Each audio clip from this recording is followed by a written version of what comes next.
So let me ask you something though, because I know y'all wound up getting into a situation, you and Diddy, and his team or whatever. What would lead up to that when you official, you a street dude. Puff, he ain't no street dude. We know you a street dude. You got the young guns and y'all official. Y'all like the ones, the shakers in Mount Vernon. How y'all even get into a situation, you and Puff? Well, I feel like I was somewhat a person that the Burning, all those affiliated with the Diddy, like who's in the bad boy camps. You had Jay Black, you had Tinker, you had KK. These are individuals from the Burning, part of the street team. Groovy Lou, certain people. It's like they would come to me with their mishaps or their problems with son. Mm-hmm. And I guess I was looked at as a person who gonna say something. Yo, Tom, Diddy ain't do this or whatever. And I end up putting myself, like taking on that position, which in the long run I look at it and I say, it probably cost me. Cause I stepped up for dudes, but when son went left on I, it's like they all bailed ship. They wouldn't even come to your defense. And knowing truth is over lies, like, yo, son, all we was ever asking for is where the Vernon at? If you could go back to a blueprint and it start right here from the heavy D shout, and then it just keep going, and everything around you that's building you, part of this whole entity that's being built is Mount Vernon. It was Mount Vernon energy. We was in the building first through the blessing of have. So that green light, it kind of made it like a nice place, a wave to get behind. And Diddy had that. And he used that. And I only looked at it like, you never compensated the hood. Where's who? Where's an artist? So he ain't pull nobody up out of there with him. Give me one artist give me one artist from Mount Vernon. I also look at Rough Riders the same way, like truth over lies. I watch them on the come up. I watch y'all come in the building. And coming in the building, y'all needed the Vernon too. It ain't like y'all can get around it. They use the Vernon too. I ain't see no artist. Not one artist. Not one artist from the Vernon. Did they have any artists that was official, that was good rappers? When you look at history of a place, like this is why it's like dear to my heart. If they're not capable, they're not capable. But when I look at a place, I say, yo, truth over lies, I ain't even really originally from the Vernon. I moved there in high school. So, but to actually, being a part of a place, the energy's overwhelming, flavor on every corner, like, yo, fam, there's something out here. And then it just to go, we gonna take bits and pieces, but we ain't gonna give nothing to where it can grow. If you look at the Heavy D blueprint, I say, yo, this is how I know the energy was crazy. You had Dave Hall, he did Mariah Carey. We got Tony Dofax, he worked with Diddy. All these people's from the Vernon. If you look at, I can name so many people that is structured around a little town to where you remember Jeff Red getting a deal. You had Albie Shaw. So this is 4 square miles. And in this little place is a lot of energy. So we give credit where credit is due. And that's all I was on, like, yo, fam, there's another person right here that can, help our community. Didn't you sign somebody or get somebody signed? I actually had got an artist signed for Rough Riders. Mm-hmm. Brother named Cherry Gans. He's out of the Polo Grounds. He's from the Polo Grounds. I got him signed with Rough Riders, but he ended up getting shelved. I don't think it never came out. And that's a situation to where, for my music connections, it kind of sealed my little, if you had any type of, connections. 'Cause I had a lawyer, an entertainment lawyer who was very powerful, who was willing to do a deal for me on a strength, and Rough Riders reneged. So it got shelved.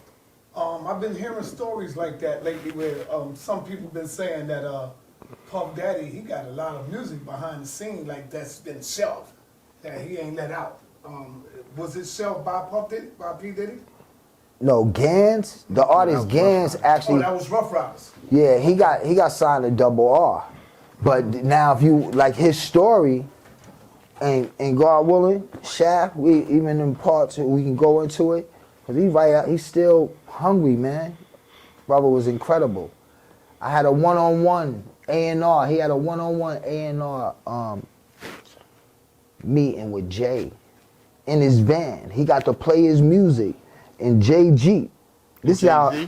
Yes. Okay. So yo, when I first, cause I was so like I loved it. I loved that. Yo, his energy was crazy, Gans. Mm-hmm. So I went hard, and I said I introduced him to Jay, and Jay loved his music, and Jay I gave me his word on something, and I think because it was like I think it was a Friday when we seen Jay, and he was like, yeah, come check us on Monday, but he had asked me, he was like, yo, why you never brought me no music like this? Boom.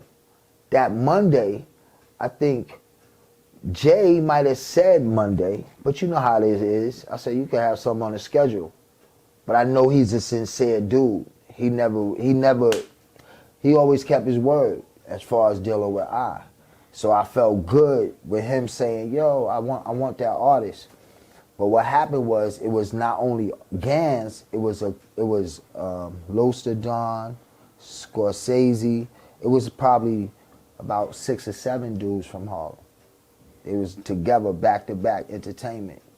So after I got a verbal with Jay, I stopped by Sony Studios and I played their CD during a Rough Rider session. I don't even know who was in there. I think it was Kissing Them. But they was having a session in Rough Riders, in Sony's. And we had left Chelsea Piers. On our way up, we stopped at, I believe it was on 50th. Went to the studio, Rough Riders and them got a session. So I'm just trying to let them hear these new boys, these young boys here, they hot. Boom. Pop the CD in, they on fire. What happened was one of the presidents of Rough Riders, I told them, I said, Jay want the kid Gans. I did mention that while he was listening to the music. But I was also trying to, tell him, you got Dano, he was a producer, Scorsese. These are just different. They all was a part of a clique, but I was a person where I got along with the Puff, Jay, and DNY.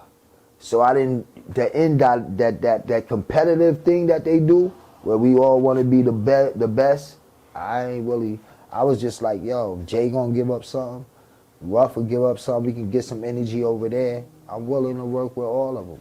So Jay didn't never get him? Jay didn't get him. D went and enticed the young boy, because he was in Harlem. D and them used to be in the Mart.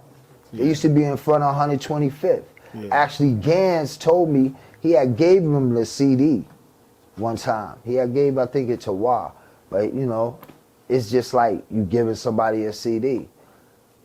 Now, the difference is who's bringing the CD. I said, when I brought it, I played the CD. So it automatically put them on a different level, because they'll take your CD all day. They ain't gonna listen to that.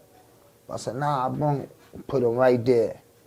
And they went and enticed him. He signed with them. It kind of ended up with causing a little conflict with me, D, and Y and them. Certain things end up, I overstand it now because it was the young guns. See, the energy of the young guns was so kind of like left, nobody wanted to mess with you. So if you carrying that, it's like, I'm thinking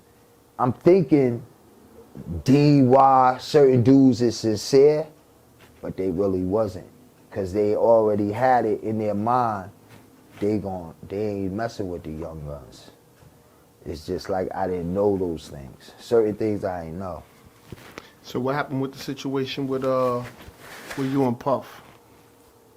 Well, with Puff, like I said, from the Shine case. I'm talking about after the Shine case. Yeah, after the Y'all had Shine, like a I went and fallout. sat down with him, and I told son, like, I had a one-on-one with him.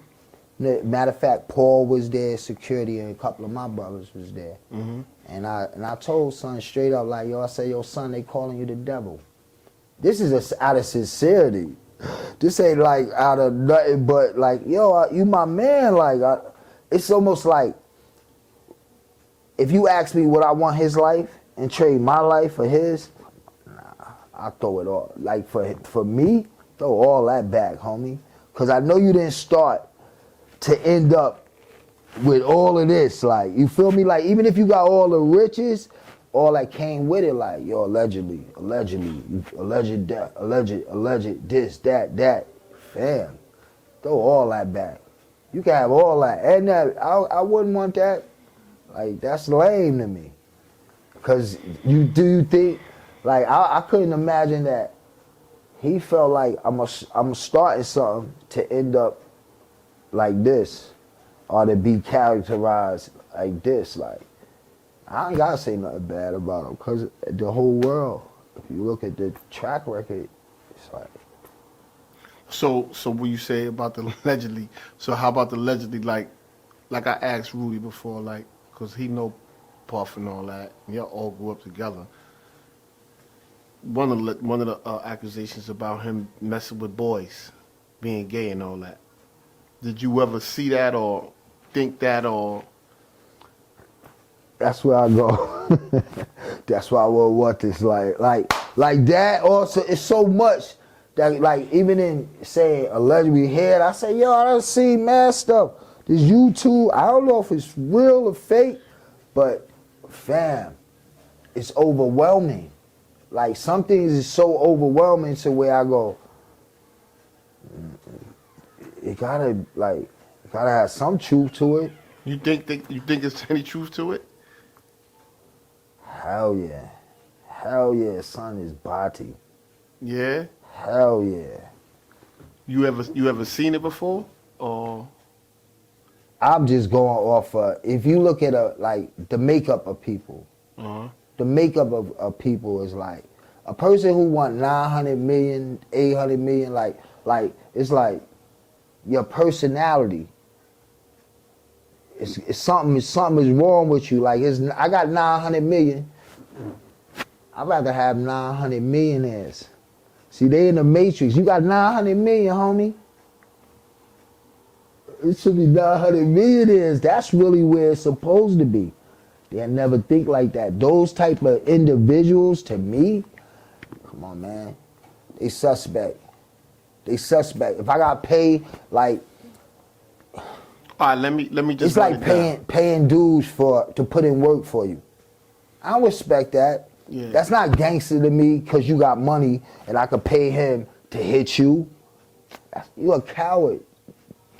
Like, I don't know. That's just something I wouldn't. All right, let me ask you. Let me just give you some allegations. Just say if you believe it or not. That he snitched on Sean and ran him up the river. Think he did that? Snitch, I think they indirectly Sold him out. Yeah, they sold him out. Definitely. It was too obvious. I'm saying I'm from the outside looking in. I'm not a lawyer. So if I'm not a lawyer and I could tell this man straight up from hearing his testimony, I'm saying, nah, I'm just innocent. But I said, I'm just hearing this. But I'm seeing Wolf over there with his lawyer, Shine over there with his lawyer, Cochran and Diddy and Shapiro, y'all over here. So y'all already divided, homie. And now as you coming into this, and I'm hearing the testimony, like, they only implicating the young boy. That's the only way I know the story, because I'm only hearing the story from what the witnesses and what everybody's saying. So me from the outside looking in say, hold up, fam. He's getting robbed. That's the only way I can ask Diddy, yo, son, why y'all got him going to trial? He can't beat that case. All right, let me ask you, do you know Jaguar Wright? Nah, I don't know Jaguar. Oh, you never met him? I just heard, some of the, like that joint she did with Christopher Williams, and just in knowing during those times, I believe I've been in the company of Christopher Williams and all that. So do you think that really transpired between him and Christopher Williams? I couldn't put it past him. Whoa. Like certain things, when people say it and go, and I say, yo, is there any lawsuits? Anybody getting sued for what they call that? Defamation? Yeah. So I go, yo, I don't know. But I can't put it past him because certain things is what it is. Like, yo, son is fishy. So how about let me ask you, how about with your situation, didn't you had sued him for what, 25 million or something? Yeah, it was a $25 million lawsuit against him for, the assault. But I walked away from that lawsuit. Yeah? Yeah, I never wanted, son. Like, it was almost like, truth is over lies. Like, we fought people. We had to beat down people. You know how I took that in all honesty, fam? I took it like, you know what? I took one from the home team. Because I felt son really was misunderstanding what I was trying to really come at him So for. what happened with that? What happened with how that situation happened? Well, he felt like I'm trying to make him or put pressure on him. This is how it happened. From the Shine, when I drove to Miami, we had a sit down. And that's when I approached him and said, yo, son, they calling you the devil. Like, all this out of sincerity. So I like, yo, fam, do something in reference to what we was doing. The guns of God. Guns of God, right? Let your mouth be your gun, one. That's what it stands for. But I actually had a DVD. It was on a DVD tape at the time, and I showed them. Jay-Z was on it. Jay-Z opened up. It was DNY, Rough Riders, DMX, and Brother Arthur from the Nation of Islam. It was only those four on the DVD. And when I went to Miami, I showed Puff it and told him what our idea was. We wanted to get a whole bunch of celebrities behind this movement. And actually it was like, yo, they not gonna see it coming. You gonna be behind it. That's what I was proposing to them. Like, yo, they ain't even gonna see it coming. And you gonna be behind it. Because I felt like at the time he needed to do something that take away the stigmas of people saying you the devil, people saying you this, and people saying you that. All right, so then what happened from there? That's what I wanted to ask him. Hold on. Yeah, I wanted to ask him straight. Talk to us about the situation that happened with you and Puffy. Didn't you get into some scuffle or something like that? Getting jumped, fighting? Yeah. With Sean. Talk to us about that. That's what we want to get into. Yeah, what happened was after we left the Miami, right? I came back up to New York. When I showed them the DVD, now my mindset was like, nah, son of them, they be stealing. They might steal your idea. I'm thinking that way. So I know we went down to his office. Me and my peoples, we went down to his office, like 15 of us. So we went to his office, and it had him kind of like shook. So I could be, he comes with the territory. And it was basically off of, yo, the Vernon, where's the Vernon at? So, from that situation, it was to me where I look at it like, nah, you got to do something. Because they're about to stop the money. We ran up in their office. So when running up in their office, it was like a spur of the moment thing that happened. With brothers outside on our blocks in the Vernon, we just started talking. Then it was like, nah, let's go see son. And we all just went down there. And then it was like, yo, we bum rushed it. But I was always singled out. I was always the one that was singled out, like Young Guns that came from my thoughts. So, how was they able to jump you when you had like maybe 15 of your goons with you? How did you separate from your people? Nah, from that situation, like with Miami, I showed them the DVD with the 4 entertainers on it, right? Now, from when we came back that's when we went down to his studio, his office. And that's it. So he fell away, right? It was a Saturday. I had accomplished, like we had accomplished what we was trying to do, get a whole bunch of people on the tape. So I went back to his studio. Me and a brother that I used, it was a cab driver. It's from 241st. I just caught a cab downtown. I was actually going to 42nd Street. It was a brother from Cali named is Sean Lockett. He's a big producer, LA Black. I met him during the Heavy D days. You know, so I knew that he was in town and he was having a premiere or something, so I wanted to show him the short film that we was putting together. And at the same time, when we went downtown, we parked somewhere, it was like close to Diddy's spot, where we had to walk down 44th to get to 42nd. You know, it was a couple of blocks away. So in the midst of the walking, I stopped at Diddy studio. And when we stopped at Diddy's studio, just like I said, it was a producer. He from the Vernon, Tony Dofats. I was upstairs. But when we came downstairs, that's when all the security was there. So it like, I'm coming downstairs and I gotta walk out. And it's like 10, 15 dudes here. You know, that's how they caught me. And I had a laptop on my neck. And all I know is like, you could feel it. I could feel it that, okay, they're gonna try to do something. So when I started to come out the building, they all like around me, so I tried to go into a little run, not really a runner. And I just try to go behind a car or something, hit across the street, but they got me cornered.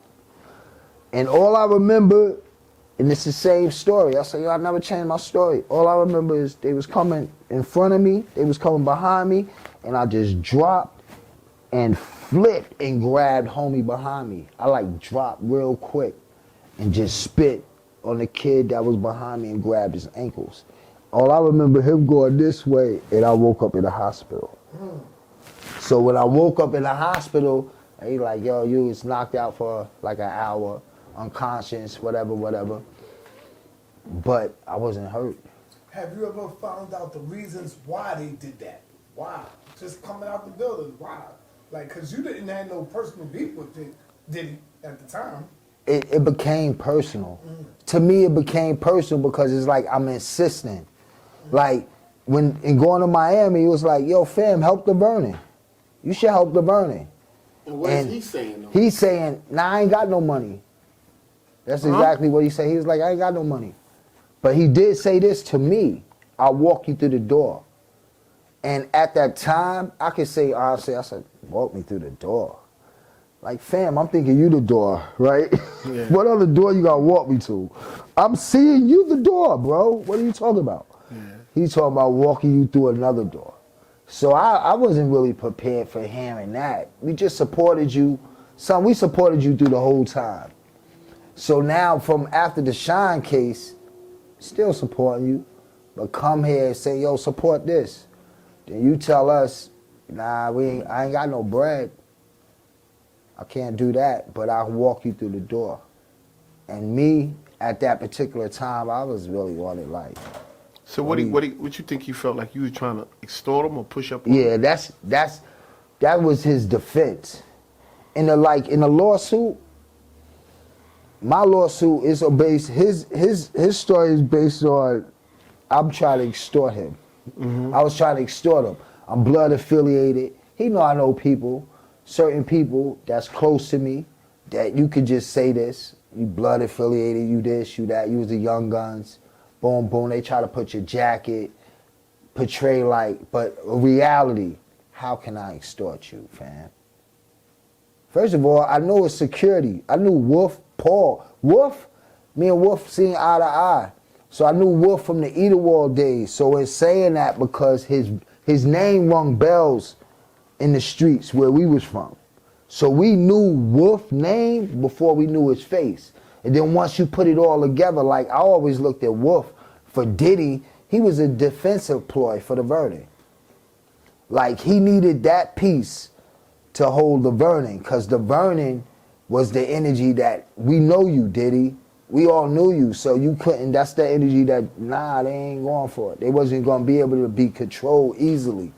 You gonna get your natural, the insults that came with us coming up. Like you might still get cracked on from the person that know you, that really know you, and those things you want to move away from or whatever.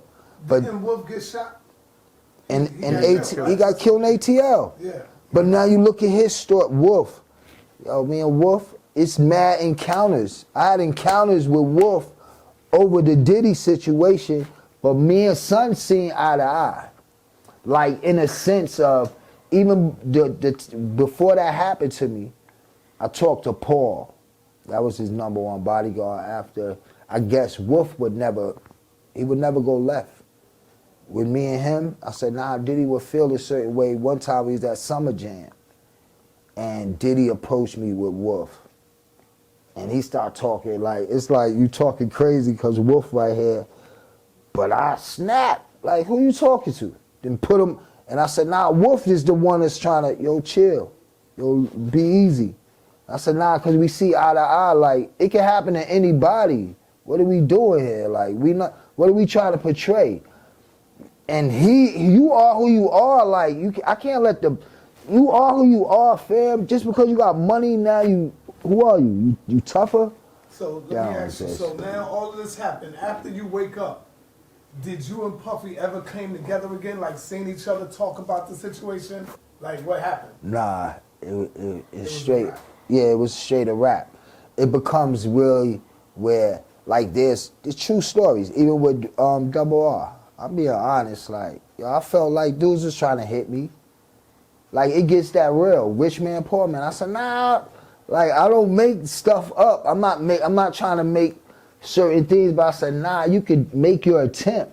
But it just shows us, like, you Muslim, allow of everything. Just because he think, that don't mean it's gonna be able to happen. Like, you don't control that. But in my heart, in my times in these streets, I actually moved to Atlanta. And in certain situations that was happening to me out there, I knew it was indirectly coming from them dudes, the bigger dudes. Like, they trying to line you up. The dudes who got the money. So when you as far as with the lawsuit, right? You went and got a lawyer, you put the lawsuit in, they were suing for this money. So what happened? Why you walked away from it? The lawyer came with no fee. Like, it's like people, people. So a brother called me with this lawyer after he heard what happened. He kind of put me on to the lawyer. And, like, my heart is my heart. So it was almost like, yo, what y'all want me to do? Get on. I couldn't find myself trying to get on the stand, testifying, going through all of this for his money over a beatdown. When I actually looked at the beatdown, like, damn, we gave plenty beatdowns. See, my thoughts was kind of like I said, I never wanted his money. You feel me? Like, it wasn't never about your money, fam. Like, I didn't want your money. I always felt like I could make my own money. So it was never about his money. So the guy, it was two of us that had the $25 million lawsuit. And the other guy he's the driver that went down there with me. He went through with his lawsuit. I don't know how much he received. I don't know how much he ended up, getting, but he live in Florida now. He moved. Oh, so he sued for $25 million too? Yeah, we both had sued for $25 million. But he actually was straight up a victim. He had nothing to do with it. He just actually escorted me down there. He wasn't on my team. He wasn't one of my dudes. He was actually a taxi driver. They bust him in his head. And his injuries was worse than mine. Like, they hit him with some metal bar or something. And I think last year, that happened in 2002, 2003. Last year was the first time I actually talked to that brother since that had happened. And he told me the story. Like, he told me there's certain things that I didn't know. Like, he said when he came out the studio, I was laid out across the street. And I had got an ambulance with the neck brace, all this. He was like, and then that's when they assaulted him. But he said when he had came out, he seen me already down and whatever had happened. But that was the first time I'm even hearing him even speak on it, because I had walked away from it.